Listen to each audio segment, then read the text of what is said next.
인사드리겠습니다. 성균관대학교 법학전문대학원의 지성호 교수입니다. 오늘 이렇게 이른 시간에 이사장님 비롯해서 여러 교수님들 앞에서 그 언론의 공정성, 특히 가짜뉴스 확산 방지를 위한 법제도 정비 방안에 대해서 발표하게 돼서 매우 영광이라고 생각합니다. 최근에 언론 공정성과 관련해서는 여러 가지 그 갈래의 논의들이 진행되고 있습니다. 그중에서 언론에서는 공영방송의 정상화 문제와 아울러서 이 가짜뉴스 확산을 어떻게 막을 것이냐에 관해서 크게 논의가 진행이 되고 있습니다.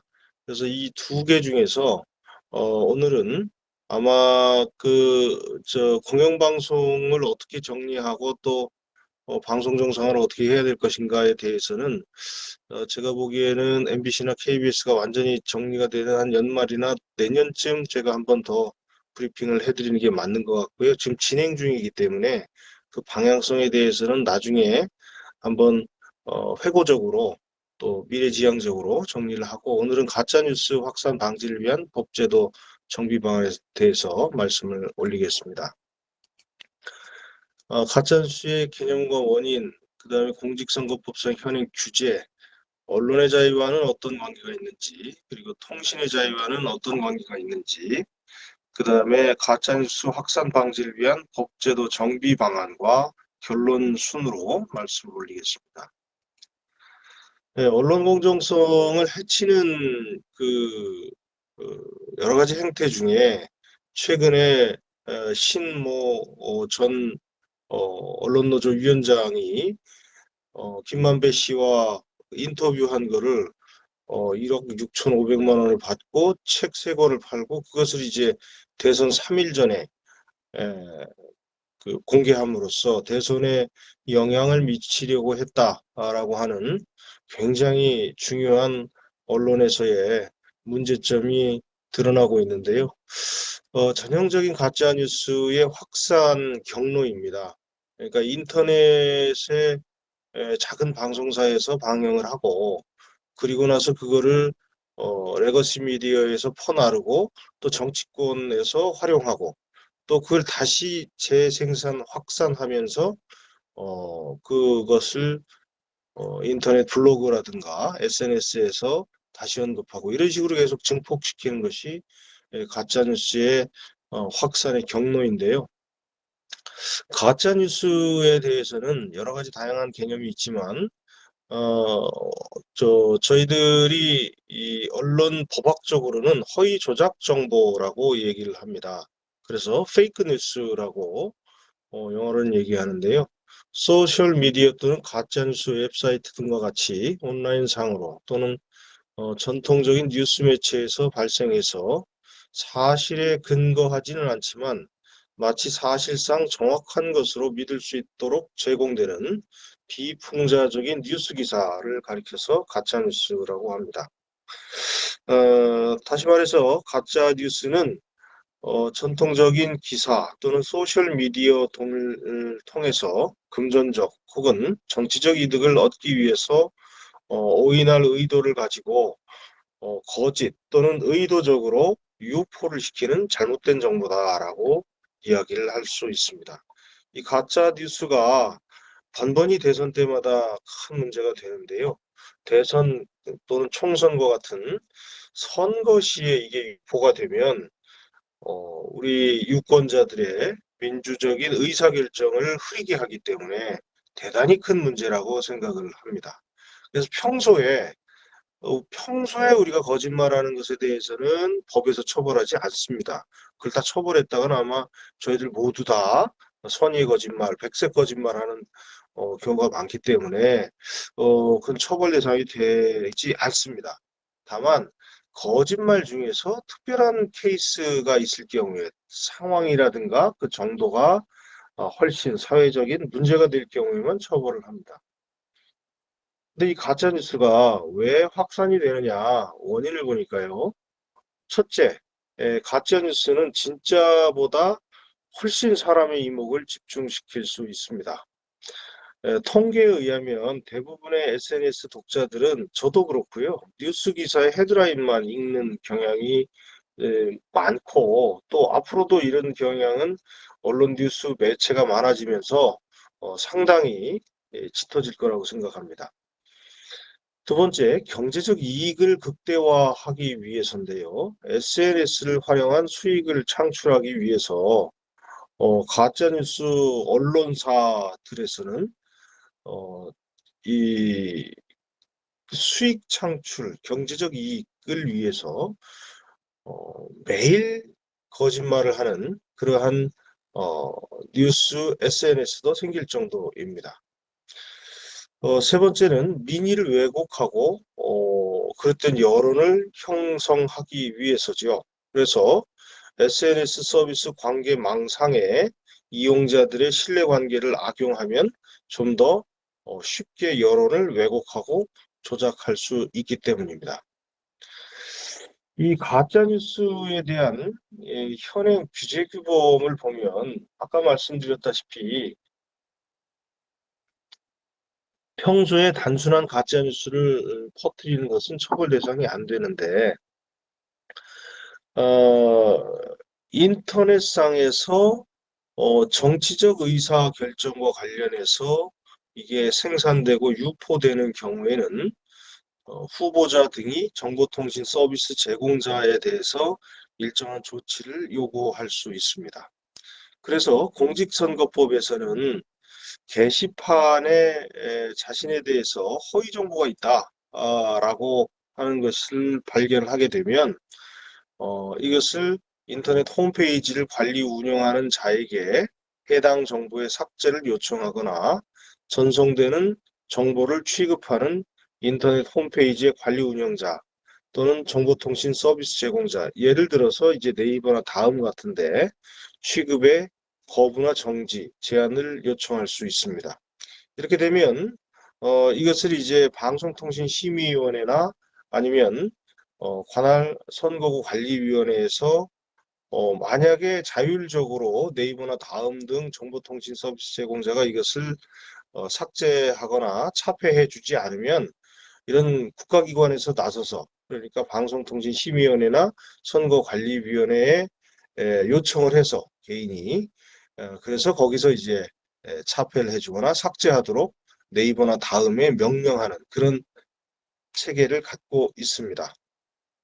근데 이게 시간도 많이 걸리고 또 발견하기도 인터넷 공간에서 이것을 발견해서 삭제 요청을 하기도 매우 어렵기 때문에 사실상 평상시에는 이걸 그 발견하고 삭제하기가 쉬운데 선거 목전에 있어서는 뭐 지난번처럼 3일 전에 하고 뭐 이런 경우는 발견하기가 어렵기 때문에 그대로 유포되는 경우가 상당히 많고요. 만약에 선관위 같은 데서 방심위에서 이것을 듣지 않으면 이의 신청을 3일 내에 해서 이의 신청을 한 번 더 할 수 있습니다. 두 번째, 실명 확인 제도인데요. 여기에 대해서는 학자들 간에 정말 50대 50으로 이야기들이 많습니다.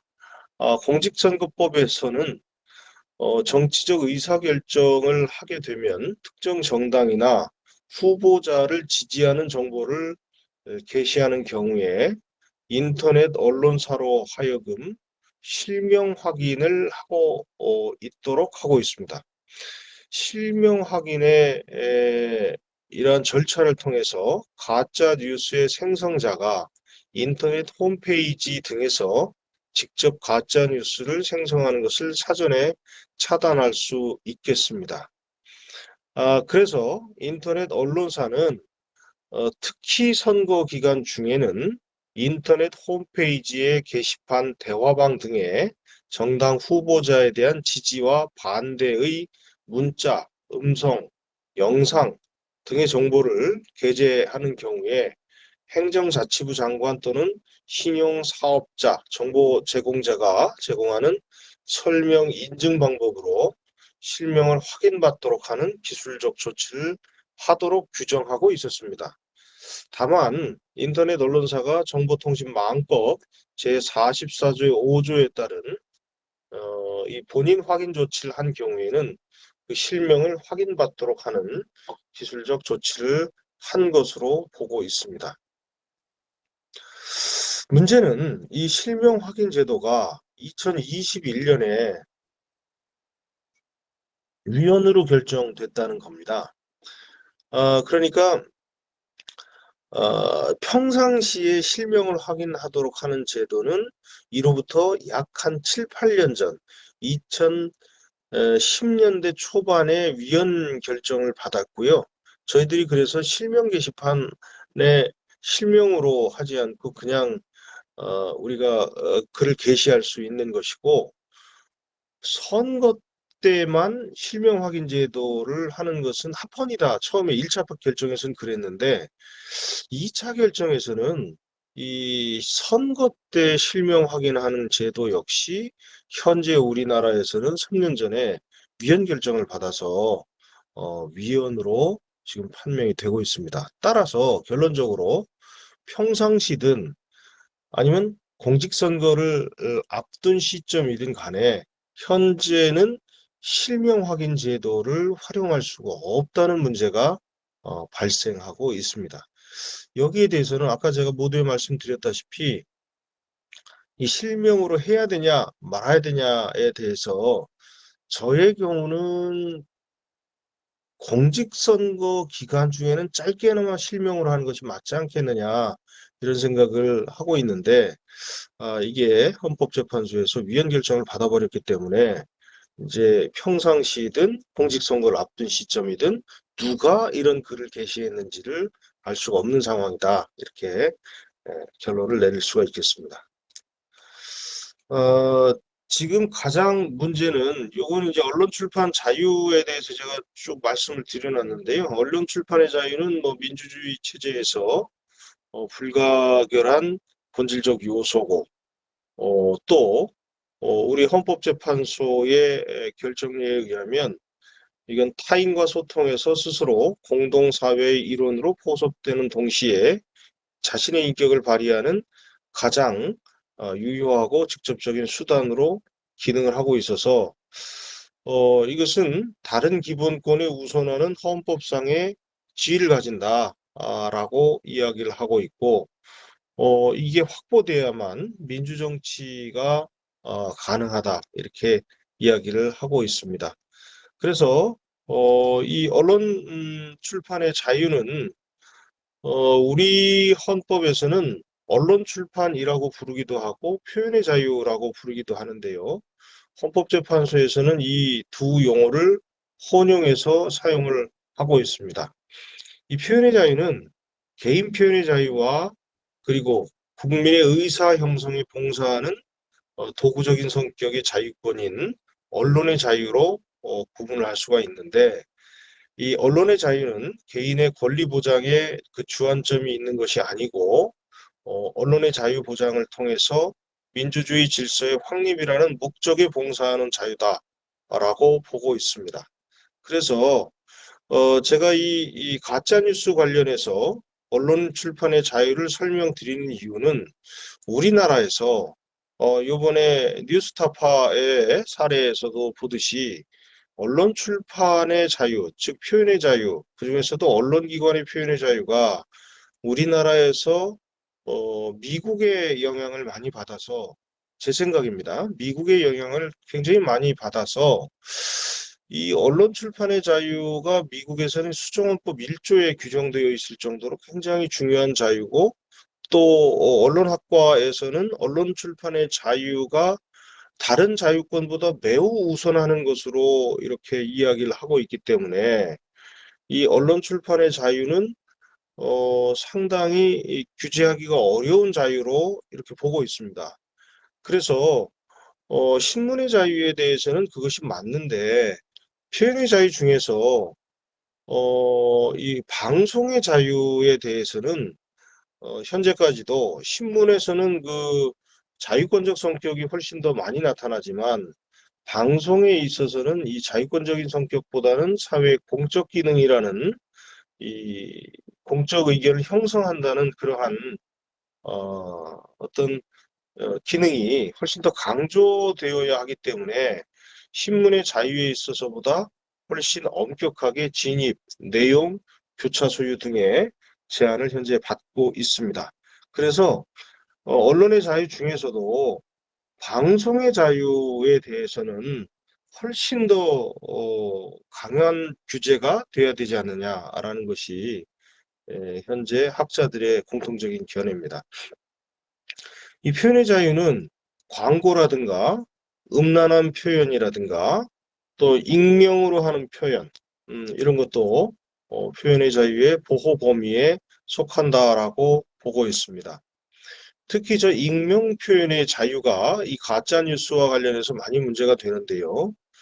익명 표현은 자신의 실명이나 신원을 드러내지 않고 자신의 의사나 의견을 외부에 표현하는 건데, 어, 예를 들어서 감시 사회를 예측했던 조지 오웰도 본명은 다른 사람이라고 합니다. 그래서 이게 굉장히 오래된 그러한 자유권인데, 헌법재판소에서는 이것을 고려해서 개인정보 자기결정권 및 인터넷 게시판을 운영하는 정보통신 서비스 제공자의 언론의 자유에 근거해서 현재 실명으로 하는 것은 평상시든 또는 선거 시에든 이것을 금지하고 있습니다. 의사 표현의 자유라든가 알 권리, 보도의 자유 이런 것도 역시 표현의 자유의 내용으로 규정을 하고 있고요. 특히 알 권리 같은 경우는 헌법에 규정은 없지만 알 권리가 있다라는 것을 모두 인정을 하고 있습니다.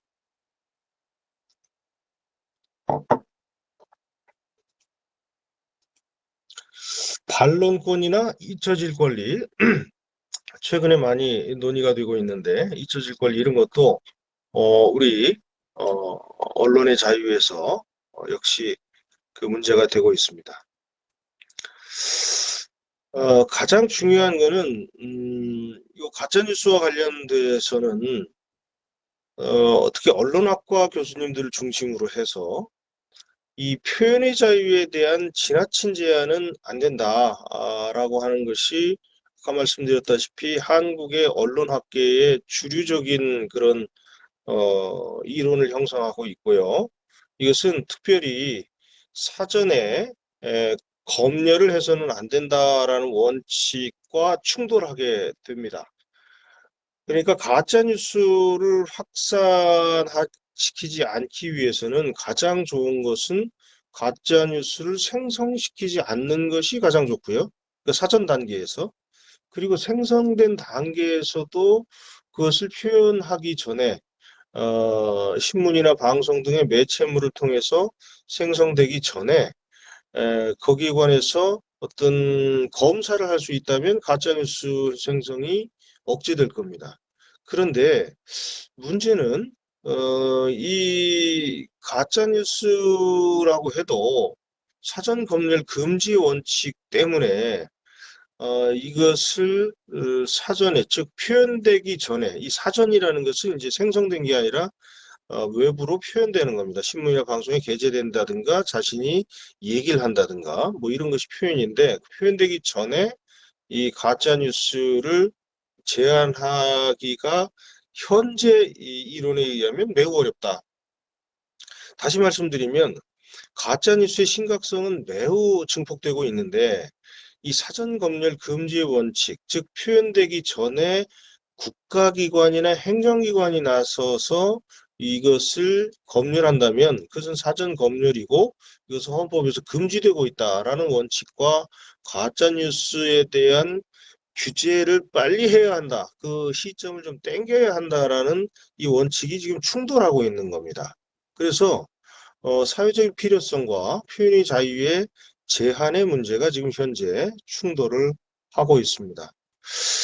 그 가짜뉴스 충돌은 역시 명백하고 현존하는 위험의 원칙이라는 이, 이 언론의 자유에 있어서의 특칙에 관해서 아까 말씀드린 사전 검열 금지 원칙과 아울러서 명백하고 현존하는 위험이 있을 때에만 가짜 뉴스를 규제할 수 있다. 이런 논리가 성립하기 때문에 그렇다면 가짜 뉴스가 게재되고 유포된 다음에 그것이 명백하고 현존하는 위험이 있을 때에만 거기에 규제를 할 수 있다라고 이야기하는데, 만약에 그렇게 되면 이 현재와 같은 인터넷이 발전된 세상에서 이 가짜 뉴스를 사후적으로는 제거할 수 있겠으나 사전적으로 중요한 선거라든가 중요한 행사를 앞에 두고 가짜 뉴스가 그 목전에서 터졌을 때 그것을 제대로 예방하기는 매우 어렵지 않겠느냐라는 것이 현재 저희들의 고민입니다.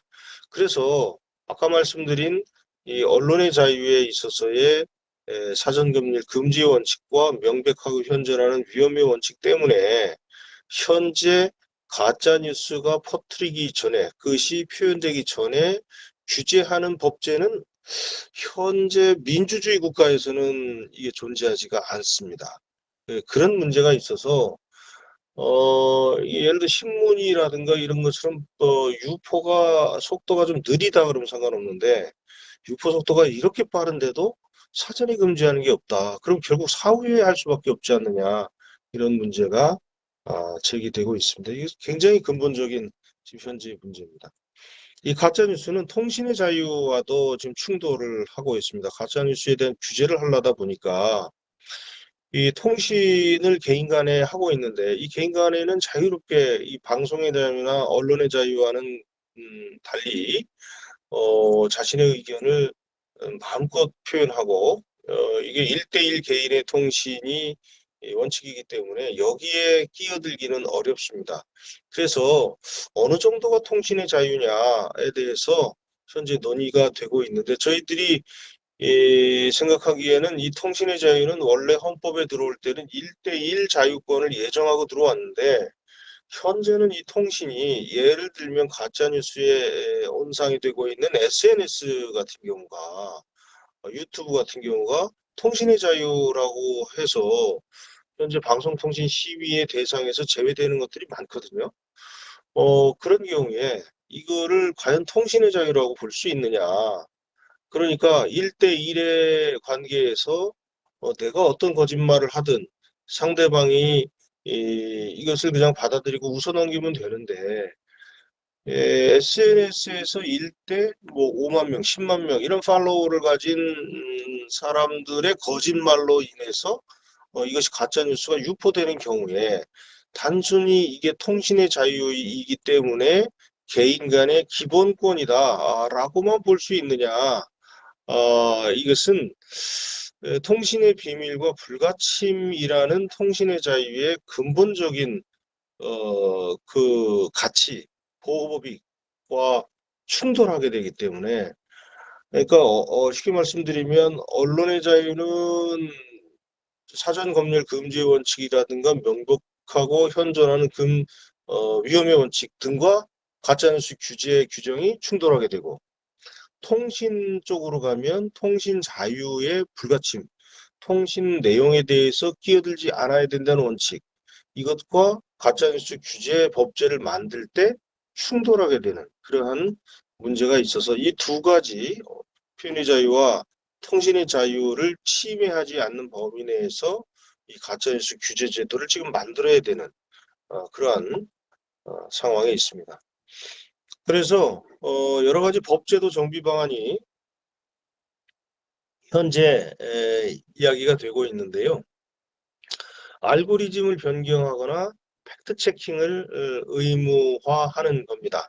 그래서 플랫폼 네이버나 다음 같은 데에다가 팩트 체크하고 필터링하고 알고리즘을 변경하는 기술적 조치를 하고 또 이것에 대해서 규제를 자율적으로 하되 만약에 여기서 문제가 생겼을 때는 뭐 독일과 같이 굉장히 강한 규제 수백억 원까지도 벌금을 과할 수 있는 그런 제도를 만들자라는 것이고요. 아까 말씀드렸다시피 가짜 뉴스가 대부분 경제적인 이익을 가지기 위해서 하는 경우가 많습니다. 정치적인 이익도 있지만 경제적인 이익을 가지려고 하는데 이것을 제한하고 박탈하도록 해서 지금도 가짜 뉴스를 하거나 SNS나 또는 유튜브에서 선정적이거나 가짜뉴스나 이런 걸 하게 되면 노란 딱지, 노딱이라고 하는데 노란 딱지가 붙고 그리고 나서 이제 광고가 제한되는 뭐 그런 식으로 하다가 정 안 되겠다 싶으면 요청하면 유튜브에서 그 채널 자체를 없애버리는 그런 경우가 있습니다.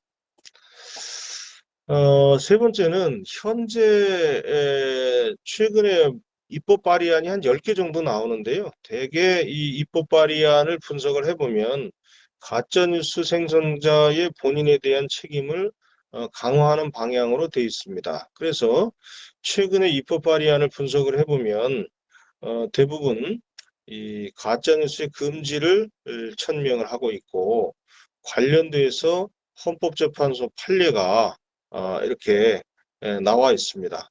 그래서 이 헌법재판소 판례는 아까 설명드렸다시피 가짜뉴스를 생성하는 본인이 책임을 져야 되는데 가짜 뉴스, 거짓말이죠. 쉽게 말씀드리면 거짓말을 하는 사람을 평상시나 선거를 목전에 둔 그런 상황에서 처벌할 수 있느냐에 관해서 어, 2010년에는 평상시 거 안 된다. 2021년에는 선거를 목전에 두고도 안 된다. 그렇게 해서요. 2010년에는 이 공익 목적으로 이게 유명한 그 미네르바 사건입니다. 미네르바라는 사람이 여기저기 거짓말을 해가지고 처벌하려고 그랬더니 그거는 가짜 뉴스라고 해도 공익을 해야 할 목적이라는 이러한 목적을 거기에 구성 요건으로 둔 것은 타당하지 않다. 그래서 가짜 뉴스를 했더라도 그것에 대해서 처벌하는 것은 옳지 않다라고 해서 헌법재판소에서 이 전기통신 기본법에 대해서 위헌 결정을 했고요. 이 이후로 가짜뉴스 처벌이 훨씬 더 어려워졌습니다. 그래서 반대로 생각을 해보면 가짜뉴스를 좀 인터넷 공간에 게재했다고 해서 뭐 징역을 간다든가 또는 뭐 벌금을 부과한다든가 이거 좀 심할 수 있는데 그렇다고 해서 당시의 미네르바처럼 상당히 경제적인 위기가 이렇게 확산되는 과정에서 거기에 부가적으로 국가를 상당히 혼란하게 할 목적을 분명히 갖고 가짜뉴스를 확산하는 사람들에게까지 이렇게 면책을 줘야 되느냐에 대해서는 비판적인 견해들이 있습니다. 여하간 헌법재판소에서는 이 공익을 해야 할 목적으로라고 하는 것이 이 가짜뉴스의 처벌 근거가 되면 안 된다 이렇게 얘기를 하고 있습니다. 네 번째, 정보통신 서비스 제공자 등 가짜뉴스 매개자의 책임을 강화하는 방법이 있는데요. 국내에서는 인터넷 포털이나 SNS 등 정보통신 서비스 제공자들이 가짜뉴스를 발견하고도 삭제 등의 조치를 취하지 않은 경우에는 책임을 강화하는 다양한 법률안이 제안되어 있습니다. 다만 독일의 네트워크 집행법에 대해서 기존 언론에서는 이 가짜뉴스를 매개하는 정보통신 서비스 제공자를 처벌을 하는 그런 규정이다라고 설명을 하고 있는데 그건 반은 맞고 반은 틀리는 게요. 가짜뉴스 전체를